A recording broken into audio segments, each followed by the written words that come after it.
अवकाळी पाऊस आणि गारपिटीमुळे शेतकरी आर्थिक कोंडीत सापडलाय। सोलापूर जिल्ह्यातील बार्शी तालुक्यातल्या सुमारे 20,000 अल्पभूधारक शेतकऱ्यांना RSM संस्थेकडून आज मोफत खत आणि बियाणं वाटप करण्यात येणार आहे।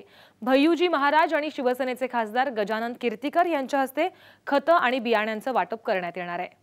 2 वर्ष दुष्काळग्रस्त परिस्थिती, अवकाळी पाऊस आणि गारपिटीमुळे हवालदिल झालेल्या शेतकरी बंधूंना दिलासा देण्यासाठी आम्ही हे उपक्रम राबवतोय। सुमारे 20,000 शेतकऱ्यांना मोफत बी बियाणे आम्ही देत आहोत। जे पेराल तेच उगवतं हा निसर्गाचा नियम आहे। आमच्या बियाणे वाटपातून हिरवं सोनं तर उगवेलच, पण त्याचबरोबर सर्वांच्या मनात समाज ऋण फेडण्याची बांधिलकी निर्माण होईल। काळ्या मातीची आराधना करणाऱ्या भूमिपुत्र बळीराजाच्या घरात सुख समृद्धी आलीच पाहिजे हा संदेश आम्ही या कार्यक्रमाच्या माध्यमातून देत आहोत।